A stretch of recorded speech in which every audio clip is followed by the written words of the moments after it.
don't know how to act. Yeah, I'm pointing out facts. If I point a finger, that's point of attack. Good point, who's next? Flag on the plate, now I'm causing them death. We bet on ourselves, so what you expect? A die-hard fan, never live with regret. Yes, sir. Go to my neck. Burgundy flex.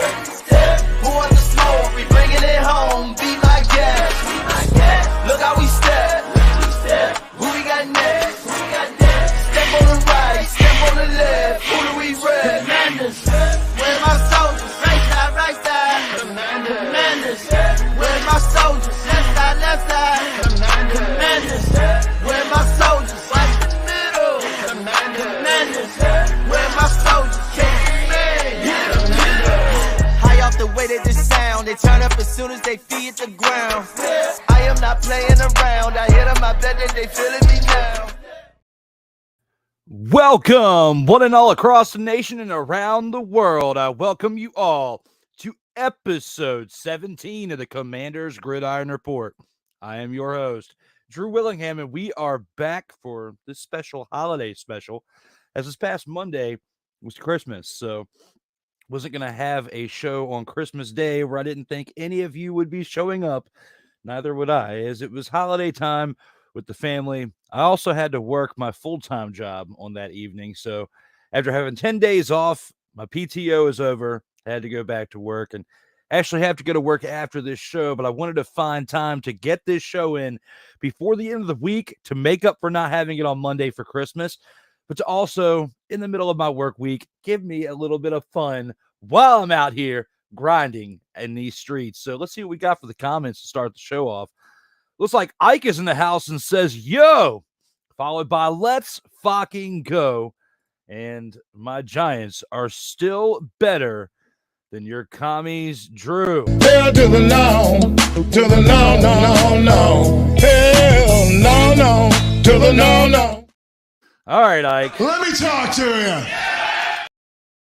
You're actually correct. Your Giants are better than the commies because they suck. They absolutely suck. And most people just... You can't handle the truth. Now, come on now. Acknowledge me. Most people are probably like... Ain't nobody care. Who cares? Ain't nobody care. All right, well, now back to the action. We've started off a little bit of shenanigans to get this final episode for 2023 underway. Let's go ahead and take this into the first segment so we can get started with some actual Commanders football and take this into the 1st and 10. They are the Washington Commanders. New name, new marks, new uniform. Soldiers, are we ready for Operation Burgundy? And here at the 1st and 10, the New York Jets beat the Commanders on a last-second field goal. Well, it was 5 seconds left in the game, but a game-ending field goal, to say the least, as the Jets win 30-28. Now, you can look at this score and be like, oh, yeah, they almost came through. They almost came through. No, they did not. This game was absolutely atrocious. The New York Jets had a 20-0 lead with 9 minutes and 10 seconds left in the second quarter. So basically, with that said, the first, let's see, let's do a little math here. The first 22 minutes of the game saw pure domination by the Jets. So for the first 22 minutes of the game, the Jets scored 20 points. Definitely was not a fun game to watch if you were a Commanders fan or someone like myself who is one of those, as well as someone who covers the team as well, because it started off quick, being a 10-0 lead for the Jets, as with only 3.5 minutes into the game, they had scored a field goal along with an 8-yard touchdown to Jason Brownlee from Trevor Siemian. Yeah, Trevor Siemian had a sighting in this game and actually played probably one of his career best games in the NFL. Followed by a 36-yard touchdown from Breece Hall still in the first quarter. That was only like 2 minutes later that they were up 17-0 on a Breece Hall touchdown. So after the first mother-father quarter, the Jets are up 17-0, looking like that playoff team that they would have looked like had they had old Aaron Rodgers up there slinging the rock. But we'll get back to that later on. So we go into second quarter, right? It's 17-0, the Jets. Congratulations, by the way. 17-0.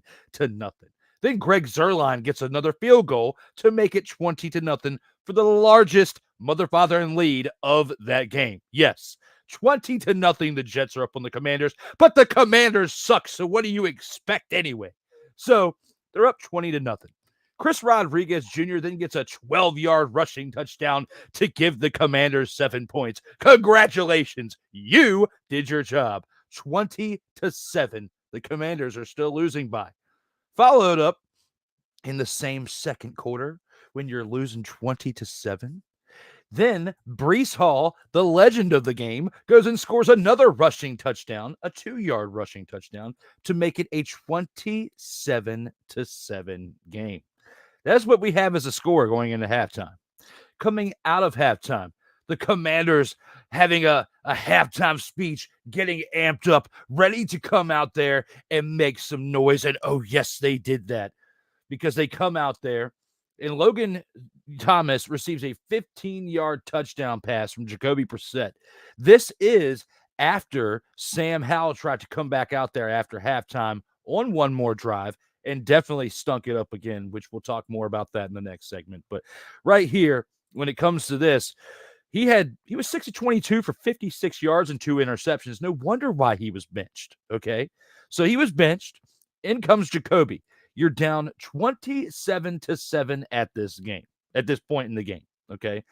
Then you get that touchdown from Logan Thomas, that 15-yard touchdown that I just mentioned from Jacoby Brissett, giving you the 27-14 game at that point. There was life breathed into the Commanders fans as they had hope, small hope, but still hope of doing something in this game. As we get to the fourth quarter, it's still 27-14, but the game's not over yet. As with 9 minutes and 33 seconds left in the game, Chris Rodriguez Jr. has a 1-yard rushing touchdown, which gives them a deficit at this point, narrowing it down to 27-21. Now, this is after having a 20-point lead for the New York Jets, okay? So, Jets get the ball back, end up punting it, 3 and out. What do you know? Antonio Gibson of the Commanders then has a 2-yard rushing touchdown to give the Commanders the lead. I said that right. 28-27. They have the lead at this point. So, looking at the game for what it was at this point, you have a 28-27 lead, a 1-point lead for the Commanders. And this is with 4 minutes and 52 seconds left. Unfortunately, there was too much time, as the Jets had enough time to run the ball down the field, manage the clock, and get a game-ending field goal with 5 seconds left for the Jets to take that victory and take it 30-28 for the final score of the game. So there's a little bit of drama in there. It mainly came off of the shoulders of Jacoby Brissett, who came in there and led the team to the victory led the team to the almost victory that they had. But when it comes to that, you got to say, good on the Commanders and their second stringer for getting things back in action and getting things back on track for that team. But at the end of the day, there is still a lot of red flags. We will definitely cover more of those red flags throughout the rest of this program. But before we do that, we have to take this into the Burgundy Flex review and go to the next step. Go to my neck, Burgundy Flex. Who wants the smoke? We bringing it home. Be my guest. And here with the Burgundy Flex review, Sam Howell benched Jacoby Brissett to start next Sunday. And basically, after this past week's game, you can't blame this for coming into action. You can't blame this whatsoever, as we saw what we saw. 6-22 for 52 yards and 2 interceptions. The worst game of Sam Howell's career. You can't argue that. I mean, there's not been a game that Sam Howell has had that was worse. When he started this season off with so much promise, there was a lot of progress with him throughout the first 2 months of the season. And I was one of those ones that was sitting up here drinking the Kool-Aid, telling you that I absolutely love having Sam Howell as the quarterback and he is the future. Unfortunately, with 2 weeks left in the season, you can't really sit around and say that for much longer, as we don't know what's going to happen this offseason, and it's not looking good, at least for Sam Howell. we already know that Ron Rivera is more than likely out the door. This is probably his final stand. Got 2 weeks left. It's probably his final stand to sit up here and make a decision that we could see what would be best for the franchise. Now, when you have Jacoby Brissett coming in there, and on 13 passes, he completed 10 of those and had a touchdown with 100 passing yards in a very short amount of time, basically a quarter and a half of what he did last week in cleanup duty. For the second week in a row, Jacoby Brissett comes in, plays well, and basically gives you hope that if you start Jacoby, you might have a chance to win a few games. There might have been a chance to do the same thing for the entirety of the season. You never know. Ron Rivera might still have a job. I don't think Jack Del Rio would still have a job. I think he would have still been fired as a defensive coordinator because the amount of points they were giving up with the stars they had at the time that he was the defensive coordinator. But, you know, when it comes to this right here, maybe Jacoby Brissett at 31 years old could be the quarterback of the future for the next 5 to 6 years, that we could find out in the next 2 weeks. However, we got new ownership that just came in right before this season started. It's not a guarantee that we'll see the same quarterbacks next year. We definitely won't see the same coaching. It's going to be a change up there, whether it's just mainly Ron Rivera goes, and then you have Eric Bieniemy step in, and then he takes over, or they just let him go and cut bait altogether. And then you have a new quarterback, a new coaching style. It could be a lot of changes next year. As long as they don't trade for Russell Wilson and inherit that contract, I'm okay with it. I do not want to see Russell Wilson in Washington. I feel like that would be absolutely atrocious if you had Russell Wilson in Denver, going from Denver to Washington. And I know some people are saying, well, Russell Wilson from the Richmond area went to collegiate, and there's or Hermitage or whatnot, and then now he's made his way into the NFL and has been there for quite some time, Super Bowl champion with the Seahawks on the back of the defense. Then you go to Denver and do what you do in your first year. You improved this year, but then, of course, they're doing the same thing with you where they're benching you for the last 2 weeks of the season so they don't have to pay you the money. And hopefully that doesn't resort in a trade to the Commanders, because I do not want to see Russell Wilson with the Commanders. And it doesn't look like we're going to see Sam Howell next year. Jacoby Brissett still has an opportunity to come back next year, or they could extend him.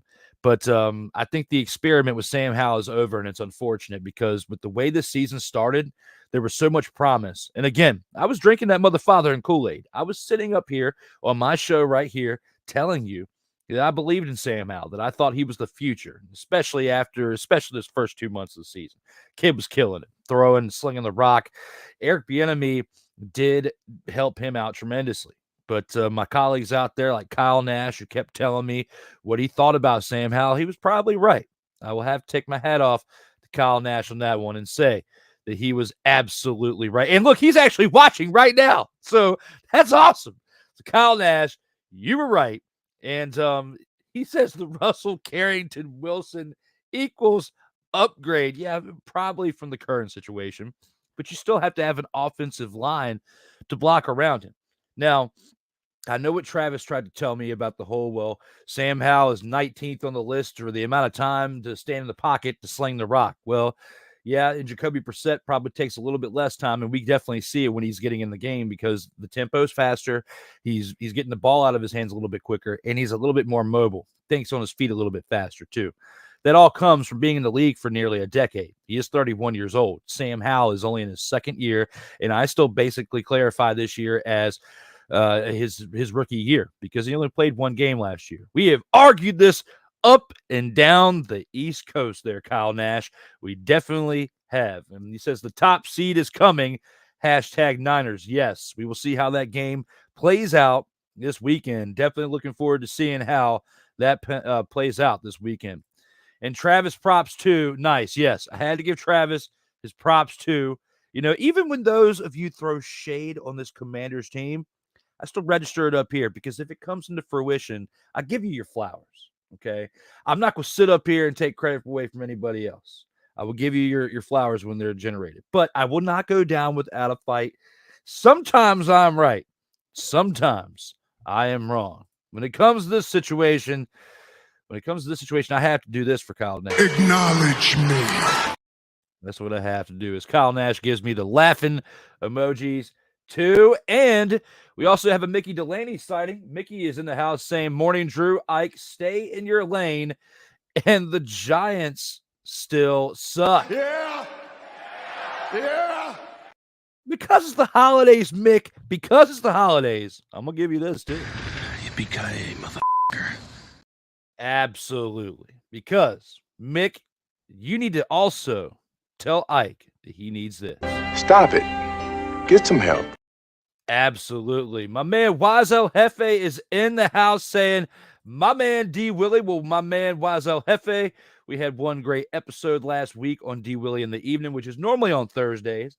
But because of the holiday week and that season had its season finale last week, I had to move the Commanders Gridiron Report to today because we had Christmas on Monday. And I'm not going a week without this show during the football season.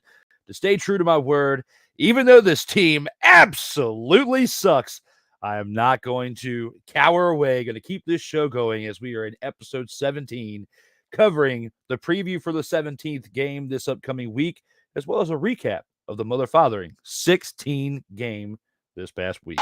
What? It might have been confusing. Week 16 recap, week 17 preview. What? I said week 16 recap, week 17 preview. What? Absolutely. We are back. Now, guys, thank you for sticking with us with the comments. I appreciate those comments as always, as we are live before I get ready to go to work here shortly. But as we've gone through the first 2 segments, we have to do what we like to say is go on a slight 2-minute commercial break. When we come back, we've got 4 more great segments. I'll see you here on the other side of this commercial break. Commanders, where my soldiers, right side. Commanders, where my soldiers, left side. Football, and more football, you say? Well, tune in to Total Football Talk. Join your hosts, Drew Willingham. You were playing like a dumpster Pelican quarterback. And Cole Johnson. It sets up for possible play action. Did you hear that, Dak Prescott? As they take you through all the paces, both on the field and in the boardroom, of Total Football Talk. Every Tuesday at 9 a.m. Eastern, 8 a.m. Central. Exclusively on the Surtoba Media and the Comey Media Incorporated YouTube channel.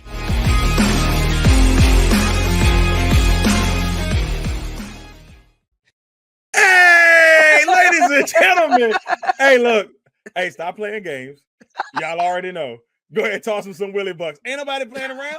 Hey, $ D Willie 87. Go ahead and hit him up on the Cash App and go ahead and give him some Willie Bucks. Look at Drew looking stoic, ladies and gentlemen. Stoic on that $10 bill. So go ahead, slide my man over some Willie Bucks, and we good. That's all I'm saying. We good. How about some Willie Bucks? Surtoba Media, where the struggle is real to be awesome. If you're looking for a sports program that gives you the flavor. Washington Commanders? Really? This whole thing stinks to high heaven. That pulls no punches. Thuggish act by a thuggish actor. That gives you some humor. Praise everything LeBron does and never criticize it. If you want a show that gives you good times, then this is that show. BS3 Network proudly presents. I am Cole Johnson, and welcome to Cole Sports with a Z. Every Friday on Patreon, and every Saturday on YouTube, Spreaker, and all other outlets.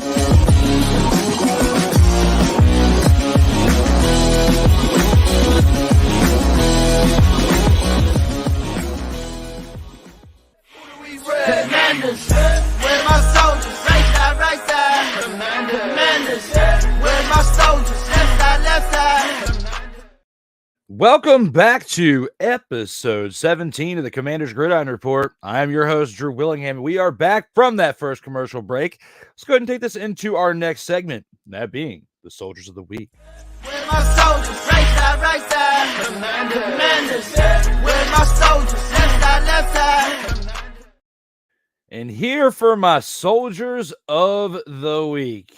The Jets played pretty well throughout the majority of this game here. And Breece Hall was definitely the number one guy for the Jets. And having 20 carries for 95 rushing yards, along with 12 receptions for 96 reception yards. He was a part of 32 total plays on the offense and scoring 2 rushing touchdowns. You have to give him the number one soldier of the week pick right here. You absolutely have to. Then looking at Jacoby Brissett. Now, I know the Commanders lost by 2, and they had a deficit of 20-0 at one point. But if it wasn't for this man right here, it was 10 of 13 with 100 passing yards, 1 touchdown, also adding a rush for 10 yards as well. The momentum shift in the tempo change with him coming into the game would not have led to the team scoring 28 points and getting a 1-point lead for the Jets to have to win it with seconds left on the field goal. You have to give it to Jacoby Brissett. That's why he's my second pick as Soldier of the Week. So now with the third one, it was kind of tough. I felt like I had to go defense with my third Soldier of the Week pick, and it had to definitely be on the Jets side because even though they gave up 28 points through 3 quarters of the game, their defense was just on fire. And Quincy Williams was part of that as he had 6 tackles, 2 assists, and 1 interception. He was my pick for the third Soldier of the Week. And when you look at these 3 here, it's kind of hard to give it to anybody else, especially Breece Hall at that number 1 pick, being a part of 32 plays, as I aforementioned, with 95 rushing yards, 96 reception yards, 2 rushing touchdowns, 20 carries, and 12 receptions. The man was mother-fathering busy. Looking back at this, yeah, some of you are probably like, well, I wouldn't have picked Jacoby Brissett. Well, I picked Jacoby Brissett because they were down 20-0. Then he comes in and leads them to 28 points. And they had a 1-point lead over the Jets to where the Jets had to kick a field goal with 5 seconds left to win the mother-fathering game. So, yes, that's why I picked Jacoby. And he also has a cool name of Jacoby. I've always liked Jacoby's name. Thought it was cool. And that is why I have them as my Soldiers of the Week. Let's go ahead and take this into the next segment. Talk a little smack on this team. Talk about the Showstopper segment. I off the way that this sound, they turn up as soon as they feet the ground. I am not playing around. I hit them, I bet that they feeling me now. And what adjustments should this team make to improve from week 16? Well, part of it is they bench the father and quarterback right there. You have Sam Howell in the picture. You have Ron Rivera and Eric Bieniemy, who you give it a couple more weeks, and one, if not both of them, will get permanently benched from this team, as Ron Rivera is more likely going to get axed, and EB could be shortly behind him as well. So when it comes to this situation right here for the adjustments, I would have to say that the adjustments that they need to make is with Jacoby Brissett, they need to continue to have a fast tempo offense, as fast as they possibly can, because that's what it seems like when he's in there. He's processing what's in front of him a little bit faster than Sam Howell. And you can't really argue against that because he's been in the league for like 10 years. So he's seen NFL style coverages on the defensive side, zone, man, all the different types of things you could think of from the quarterback perspective for 10 years. He's worked under Tom Brady, one of the greatest of all time with 7 freaking championships. Okay. Then he's bounced around the league a little bit. He's had some successes and some tales of woes in other places too, especially in Indianapolis, a place where I really wanted him to thrive. But when you look at this situation right here for Washington, he has 2 weeks left to prove that he still has something in the old tank, that he can still give you another 5 to 6 years. And if he does a well enough job over these last 2 weeks, he could prove himself worthy enough of the starting position for the next few years and for long enough to basically hone the talents of another young quarterback at some point in the near future. So we'll have to see how that pans out. I've always liked Jacoby Brissett. I really was drinking the Kool-Aid on Sam Howell this year earlier, and I wanted him to have success because he was starting out the gate pretty hot, especially with what he did in that Week 18 game last year. It was a meaningless game, but for the same time for what he did for that team last year against the Cowboys.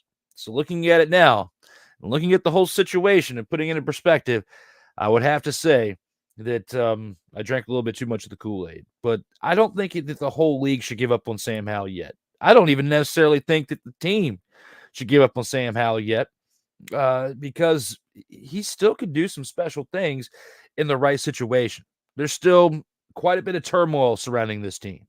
Maybe not as much as there was with the previous ownership, but there still is some leftover turmoil that's going to take a little bit of while to clean up. And I feel bad for anyone that has to be part of the situation. It may have improved within the calendar year with the new ownership that we have now, but right now, I'm telling you, it's still not a pretty sight within that locker room. It can't be, because the type of losses that they're getting here and there wouldn't be occurring if that was the case. And they wouldn't be down to the deficit that they were this past week, 20-0, and then having to claw their way back with Jacoby had they not had the turmoil. And you cannot put it all on the hands and the shoulders and the back of Sam Howell. Yes, 6 of 22 for 52 yards and 2 interceptions is downright dumpster Pelican worthy, okay? But when you watch the entirety of the plays that are happening within those 22 pass attempts, if you go back and you watch those plays, there is so much dysfunction going on around him that you, me, anybody else out there, even people with NFL quarterbacking experiences would have balked in that situation. You can't put it all on Sam Howell. I'm not going to double down and sit up here and drink the Kool-Aid again and tell you that he is the number one quarterback for the future, okay? But I am going to sit here and tell you that when somebody makes a mistake, when somebody falls flat on their face, you don't give up on them if they're your teammate. If you love them and you care about them. There's too many fake-ass people out here. In 2024, you're going to get yours. And we're going to see who those people are. Some of them are going to get exposed. But when it comes to this situation right here, you don't quit on your teammate. You give Sam Howell an opportunity next year to compete for that starting quarterback position. You got to recognize talent when you have it in front of your face. And I recognize Sam Howell. And I feel your pain, buddy. I've seen some similar situations in life to this situation right here. And I'm going to be the first one to sit up here and tell you that everything is going to be okay. There is greener grass on the other side in some situations. And those fake-ass people are going to get theirs at some point eventually, and some of them are going to get fired this year. So there it is. Fake-ass people go bye-bye. You'll get your real opportunities at some point down the road, my man. Keep your head up. Keep your mother, father, and head up. It's going to be okay, bro. That's the advice I have for Sam Howell. Back to the adjustments that they need to make are this. One, you need to find a way to establish the mother-fathering run. Okay? You haven't been able to establish a run all year. Why? Because your offensive line totally guessing. If you're a dimensional team where all you're going to do is sling the rock half the time or run a little out route to the left, they're going to be able to pick that up every single time when you're picking the HB stretch play to the left half the damn time. So if you don't turn things around for your team when it comes to the play calling, of course, they're going to continuously sack, or tackle for loss to the running backs in the backfield like Chris Rodriguez Jr., Antonio Gibson, and others. Excuse me. Now, looking at this situation right here, you need to do that for one. The defense you can't really do but so much with because you traded your stars away, and you're going to have to make some changes during this offseason. The positive part is for the offseason is they have a lot of draft capital, and they'll be able to make some moves to help out the salary cap to bring in some pieces as well. Are there going to be some big splash moves? I don't think so, unless they make an atrocious move and trade for Russell Carrington Wilson, as my man Kyle Nash likes to say, by bringing the whole name in there. But old RC Dubs will not be able to come in here and do better than Sam Howell for one, and I don't even want to see RC Dubs in this locker room because that would be a dumpster fire situation led by the biggest dumpster pelican of them all, being Russell Carrington Wilson. I don't want to see that, and you don't want to see that. We don't want to see that. So for the short term, we've only got 2 weeks left. Is there going to be major adjustments this team can make to turn it around real quick and get 2 wins? Probably not, especially when you have the team that we're going to talk about in the next segment up as your opponent that's coming into town. But as far as the adjustments they need to make, they made the biggest one by putting Jacoby in there to save Sam Howell from damaging more of his future. You can have Jacoby Brissett in there, clean it up a little bit. And I think that between that and finding a way to establish the run is your best option at this point for these last 2 weeks. If you win out, you win the next 2 weeks, it doesn't change anything. You're not going to make the playoffs. The teams that you're playing are already in the playoffs. But when it comes to this weekend, I don't have a lot of positive notes to give for that, which I will say more when we get to the opponent of the week segment. But as far as the adjustments, give up less sacks, establish the run, don't die. Those are my 3 adjustments you need to make for this week. And on that note, we're going to take this into our final commercial break. And when we come back, we'll talk about our opponent of the week this weekend. And I'm going to give you some final fire thoughts, because if you thought me sitting back here talking about Sam Howell and getting amped up about that was one thing, got some holiday fakeness for some holiday fake people, throw on blast. We'll see you here on this last segment, or the last 2 segments after this last commercial break. Commanders, where my soldiers, right side, right side. Commanders, where my soldiers, left side, left side. Everything Boston. I love you morons. New Kids on the Block, New Edition, Dear whatever the law firm is. Sincerely, the U.S. Supreme Court. Ben Affleck, Matt Damon. Go yourself again, Jason Whitlock.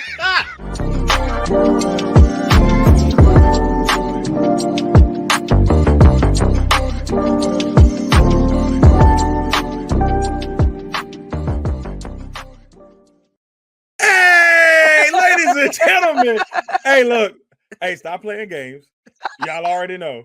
Go ahead and toss him some Willie Bucks. Ain't nobody playing around. Hey, $ D Willie 87. Go ahead, hit him up on the Cash App, and go ahead and give him some Willie Bucks. Look at Drew looking stoic, ladies and gentlemen. Stoic on that $10 bill. So go ahead, slide my man over some Willie Bucks, and we good. That's all I'm saying. We good. How about some Willie Bucks? Sertoba Media, where the struggle is real to be awesome. Oh, yes. The tradition, the pageantry, the spectacle, the history, the slut. Wait. I gotta rep my brother's stuff right. All my DMV soldiers, stand up! And welcome to the Commanders Gridiron Report. You want your Commanders to be repped right? Well, D. Willie is your man. Commanders Gridiron Report. Every Monday at 3:05 p.m. Eastern, 2:05 p.m. Central. Exclusively on the Sertoba Media YouTube channel. Music by J.KUL. Where my soldiers, right side. Commanders, where my soldiers, left side. Sertoba Media, where the struggle is real to be awesome. Commanders, where my soldiers, right side. Commanders, where my soldiers, left side. And welcome back to episode 17 of the Commanders Gridiron Report. We are back from our final commercial break, and we only have 2 more segments left to go over with you before we call it an episode. Let's go ahead and take it into our next one, and that being the opponent of the week. Look how we step. Who we got next? Step on the right, step on the left. Who do we rep? And here with the opponent of the week. This week, the San Francisco 49ers come into town to FedEx Field to take on the Washington Commanders at 1:00 p.m. on New Year's Eve. This game right here is definitely going to be an interesting one to watch in some aspects, but in some aspects it won't, because we're expecting the 49ers to come in here and absolutely mollywop the Commanders. Now, can't get us so excited because the 49ers definitely lost this past weekend to the Ravens, but the Ravens are a totally different team than the Washington Commanders, a team that has been clicking on all cylinders, that being the Ravens, and doing what they've been doing this year with Lamar Jackson has been pretty special. You cannot take that away from that man and what they've done as a team, as they are now 12-3, improving to 12-3 from last week's victory over the 49ers. And the 49ers, who could have been 12-3, slip into 11-4, which is still a pretty respectable record. There's 4 losses this year. They have been exposed in some areas to where some people have taken them out of their potential Super Bowl run this year. But I still have the 49ers representing the NFC in this year's Super Bowl. Haven't quite picked the AFC yet, but as far as the NFC, I'm going with the 49ers, and unfortunately, the Commanders have to face them this weekend. And with that being said, the Commanders hosting them on New Year's Eve, the 11-4 49ers against the 4-11 Commanders. You know the Commanders are going to get their ass kicked. It is absolutely going to happen this weekend at home at FedEx Field. They're going to get embarrassed. Why? Because they suck. And I've been saying this for a few weeks now. I was pretty optimistic for the first 14 episodes of this show, but now episodes 15, 16, and 17, I now 3 episodes consecutively will tell you that this team just absolutely sucks. And I want to have a better attitude about it, but I can't, because they're not doing anything to prove me wrong when I sit up here and say that they suck. So hopefully things will change during this offseason, so I can speak more highly of this team. But yes, as even my man Waz El Jefe just said, a win would be nice. Yes, a win would be nice, especially when you're 4-11. And I know for you and your Giants, you're feeling the same way, but at least you're on a better trajectory of a path than the Washington Commanders. There, Waz El Jefe. Ike says, I haven't seen this fire in your eyes in a minute. Someone's pissed you off. Yes.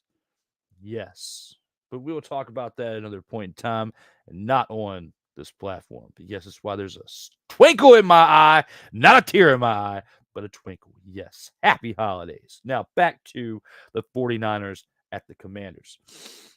Right here, Brock Purdy, up until this past weekend when he threw for 4 interceptions, was in the MVP conversation. And Christian McCaffrey, who has over 20 touchdowns, I believe 21 touchdowns, is now ahead of him as Brock Purdy threw the 4 interceptions this past week. Christian McCaffrey's been a train rolling all year long. It's a big reason why that team has 11 victories out of 15 games. And, you've got Lamar Jackson and others who are still up there as potential MVP front runners as well. But this week, this game is going to tell us if Christian McCaffrey is still the MVP. If McCaffrey can come in here and run for over 100 yards, score a couple touchdowns, whether it be receiving or rushing this week, which he should easily be able to do considering that Montez Sweat and Chase Young are no longer there. If he can go out there, rush for 100 yards or so and score a touchdown or 2 and keep it going and do the same thing in the final week, he's going to win the MVP. I don't think that they can completely screw him out of it. I've been talking about it with Cole Johnson on Total Football Talk. He thinks some way or another he's going to get railroaded from the MVP. But now that Purdy is obviously out of it because he threw the 4 interceptions last week, he's not going to come into FedEx Field and throw 4 interceptions against the Commanders. You absolutely have to be a total trash quarterback to do that against this Commanders team. And I don't see anybody coming in for these last 2 weeks and throwing 4 interceptions on this Commanders team. So there's that positive part, but I don't think you can right the wrong for what you did last week and throwing those 4 interceptions. So Brock Purdy completely out of the MVP race, in my opinion. So it comes down to 2 legit contenders. I mean, of course, you have Tua up there probably in the 3rd spot, but a lot of what Tua has done this year has been on the shoulders or on the legs of Tyreek Hill, okay? So looking at that situation right there, I only have it down to 2 possible people that could have the MVP for this year with the last 2 weeks remaining to prove themselves that they deserve it.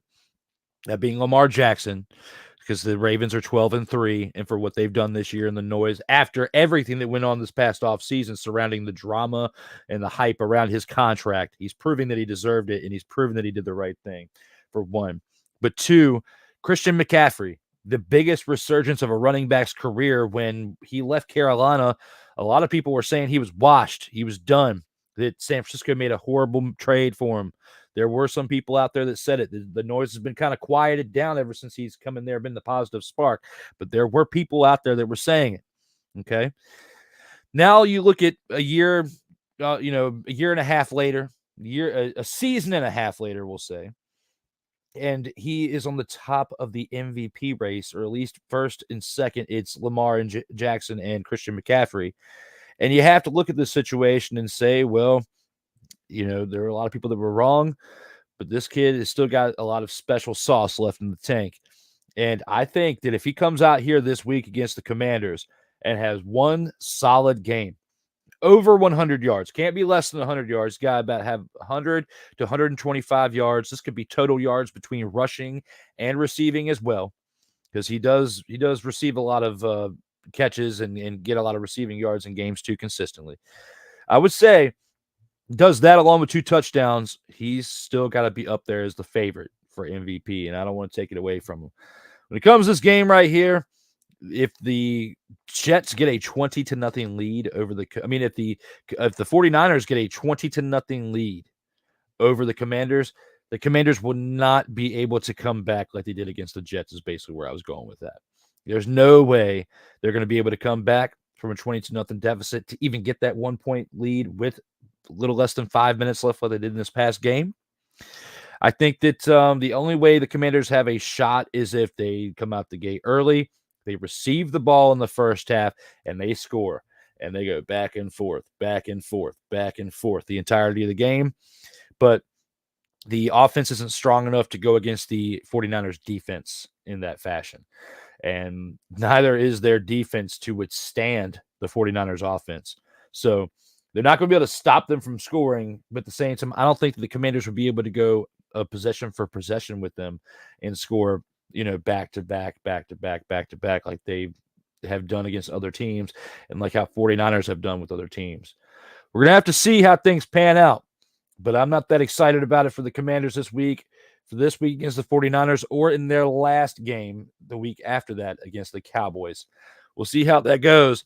2 final home games, though, for the last of the season.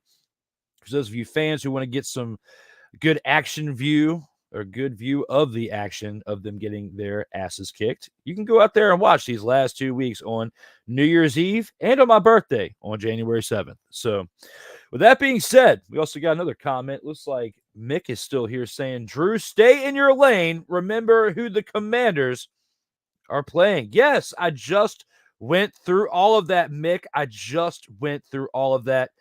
We definitely just covered all that here in the Opponent of the Week segment. Let's go ahead and take this into our final segment of the day, and that being the final drive. We bet on ourselves, so what you expect? A diehard fan never live with regret. Yes, sir.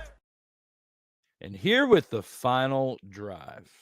The final drive is where I basically give my closing thoughts heading into that week. And this week we got week 17. And my closing thoughts are this team still absolutely sucks. And I don't know any other way I could put it. Some people are actually surprised that I've kept this show going, considering the fact that this team has sucked so bad. But when I put my name on something, when I say I'm going to do something, I follow through and give it all that I potentially have in that moment. So with that being said, I wasn't going to cower away because this team sucks. Now, will I continuously keep this show going for years at a time if they suck again next year? I don't know. I can't answer that at this time. But what I can tell you is that I will have this show back for another season next year. I don't know about after that. It just depends on if this team improves. If this team continues to get worse, then I don't know what I'm going to do with the show after that. But we'll talk about that more during the off season. We got plenty of time. I'll have this episode, and we got next week's episode to round out the end of the season. I'll probably have a following episode the week after that to close the season. And then sporadically there will be episodes throughout the first few months of the year. Probably still on Mondays, but I'm not going to do one every single week when they're not playing or during the off season. Probably once we get some updated news, like, you know, they like go Riverboat Ron, or they make a move here, make a move there. We'll have some short episodes, 20 to 25 minute long ones to give you updates on the off season. But this episode is the final episode for 2023, though, as we're a few days away from New Year's. This show will be back on New Year's Day on Monday at its regular time, but we'll be in the new year at that point. So I wanted to make sure that I got one more episode in for 2023, as again, we had Christmas on Monday. Didn't want to mess up with any of that. I figured people aren't going to be watching a football preview show or recap show on a Monday, especially on a team that sucks. So decided to do one now before I head into work to work my mid shift at my full-time job. And hope you guys are all doing well out there in these streets. I did pretty good for Christmas. I got to show y'all something too, by the way. The largest Kit Kat bar I think I've ever received in my life. Shout out to my mom for hooking me up for this Kit Kat bar. Contains 18 full-size Kit Kats in there. So I'm going to be sharing this with some people, I guess, because I can't eat all this chocolate. But yes, this is definitely one cool gift right here. This Kit Kat bar. I'm going to put it in front of the microphone right here. Yes, Kit Kat bar of amazingness. That is one of my Christmas presents. It could be like the Ralphie from A Christmas Story and that Red Ryder BB gun. You come back here and shoot your eye out with Kit Kat bars. Who knows? I don't know. But between that, you know, I had some good times for the Christmas holiday. But that was definitely a larger than life gift right there, is this Kit Kat bar that, again, I will show you guys. It's kind of like the Ralphie in A Christmas Story Red Ryder BB gun right here. Is this big old Kit Kat right here. So great Christmas, great fun. Have fun with you guys here on this episode here. For those of you, Ike, Mickey, Wiesel Hefe, those of you else who commented throughout this show as well. Kyle Nash, who was here for a few minutes. Even have a Joey Raymond comment, so that's nice. So for those of you that jumped in, thank you as always for jumping in and tuning into this show. Whether you're here for a minute, whether you're here for the entirety of the episode, I greatly appreciate it. And it looks like Mick even said that he's picking the Commanders to win against the San Francisco 49ers. Mick. Hell to the no, to the no, no, no, no. Hell no, no, to the no, no. Mick, you're picking the Commanders to beat the 49ers. What? I said you're picking the Commanders to beat the 49ers. What? I know you're sitting over there saying, Yeah. But I'm saying, Mick, you picked the Commanders to beat the 49ers this weekend. What? You picked the Commanders to beat the 49ers. What? Again, I know you're sitting over there saying, Yeah. which is wild. But I don't think that that is absolutely correct. Mick says that he shared the show. Well, thank you very much, and I appreciate that. Very much do. Please, all of you, click that like button as well on the video. I would definitely appreciate that as well. But again, you picked the Commanders to beat the 49ers. What? Mick. Stop it. Get some help. I know you're probably sitting over there saying, Would you please shut the hell up? But I'm saying, Let me talk to you. Followed by, You should know your role and shut your mouth. even old Charles in the background saying this, Mick. That's terrible. Some people are probably like, Ain't nobody care. Who cares? Ain't nobody care. but if the Commanders win this weekend at home against the 49ers next Monday on this show, I will give you that. Acknowledge me. Guys, this has definitely been one fun episode with you here today. Thank you for your time, whether you watched it live or if you're watching this post-live syndicated on YouTube or the other platforms where this show may be. Shout out to A7BN Sports, Team MBS Media for also sharing the show as well on their platforms and being part of those out there that are helping getting the word on this show out there to help me build something special for a team that right now just absolutely sucks. Hopefully they will not suck for much longer, after this season. But right now, this team sucks. And I'm going to sit up here and announce that and give you the analysis of them sucking pretty bad. So we've only got one more thing left to do for this show before I head on into work at my full-time career. And that is look at one badass outro. As always, everyone stay safe out here in these streets. Commanders, where my soldiers, right side, Commanders, where my soldiers, left side, Commanders, where my soldiers, watch the middle, Commanders, where my soldiers, now we step, where my soldiers, right side, Commanders, where my soldiers, left side, now we step, where my soldiers, watch the middle. Command we where my soldiers hit 'em.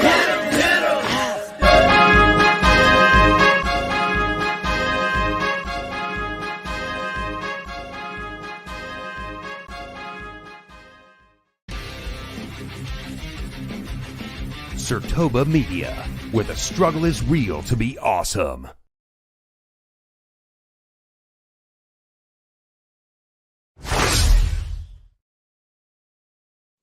You ain't got to go home, but you got to get on up out of here. We got one more episode in the regular season next week, and that'll be episode 18. Everyone, come on back then. And as always, stay safe out here in these streets.